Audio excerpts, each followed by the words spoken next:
We're here talking today with Carol Boston, and Carol, you are a candidate for the District 3 school board seat. That's correct. Okay, and can you tell us today a little bit about what prompted you to run for office? Why'd you want to run for a school board this year? I'm very involved. I have two Santa Rosa County students. My son graduated last year in 2009. My daughter has just finished her freshman year. I serve on the school advisory council. I served on their elementary school advisory council, and feel that I have a lot to bring to the table. I have background in business, a Bachelor of Business Administration, and have worked in sales and marketing. And I feel my business experience, coupled with the fact that I have substitute taught for 10 years in Santa Rosa County since moving here, makes me a valuable asset.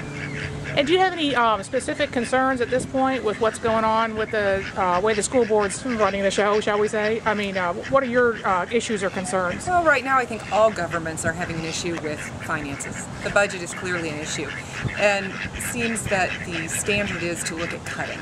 How do we cut budgets? How do we cut people? How do we cut money out? I think it would be a great idea to look outside the box into how can we generate some revenue. I have suggested before at a school board meeting to hire a grant writer.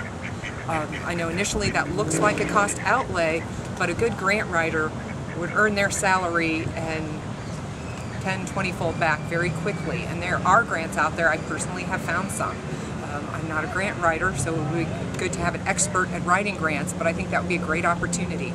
And as far as savings, I know that Gulf Power offers a free assessment of energy, and they have done that for the Escambia County school system. I think that would be a great opportunity for the Santa Rosa County school system. And that could also tie in with grants. There are green grants right now, and putting a UV and hurricane film on all the windows in the county schools and school district. Kind of a cost savings would that offer? Possibly solar panels. There have been great advancements there, and grants as well. So I think, yes, we're going to have to cut. We are going to have a big budget issue, but there are opportunities to generate revenue and look at our cost-benefit analysis of our programs and expenditures and our return on investment. And speaking about the budget, what's your take on the current ratio of instructional personnel to, say, overhead or administrative personnel? I mean, is there any room for change in there? Is it an appropriate balance? Possibly. The budget is a bit of a challenge to read. I'm sure you've looked at it. It's not a simple balance sheet. But yes, we have to get input from the teachers and what they need to deliver education, and look at just what our resources are. The first answer should not be to cut teachers. We need to look at what those teachers need to deliver the education to the students that we have.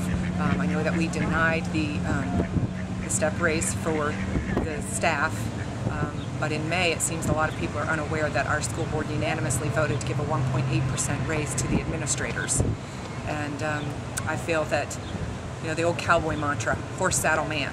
It seems that we took care of the man and forgot about the horse and the saddle. Gotcha. Santa Rosa County's got a pretty good school district. Yes, we do. Of course, you know, some schools, and we're talking about FCAT scores, that's a controversial thing to begin with. First of all, could I ask you, what's your take on the testing and the FCATs and all that good stuff? Well, as a business major, I took statistics. As soon as you begin teaching to a test, it's an invalid test. And there is a lot of that. And I think our overall goal is to prepare our students, especially when you look at the high school level. We want to prepare them with the skills and knowledge to go on to job training or college and be prepared to be successful citizens and young adults. That needs to be our objective. And we can, I guess, is that something that can start at the school board level? I mean, as far as addressing what the state's doing with FCATs, I mean, is that something that you all should be? I'm sure we can have some input at the state, but of course there are so many districts, they would be taking the input of everyone. But the testing, and as opposed to Florida testing, how are we doing nationally? I was doing some research on the ACT website, and actually Florida as a whole, I would love to see Santa Rosa County statistics, and I did call a guidance office, but did not get information yet about where do we stand nationally. Florida as a whole is below the national average on the ACT scores, but that doesn't mean Santa Rosa County is. We do have good schools, but I think there's always room for improvement.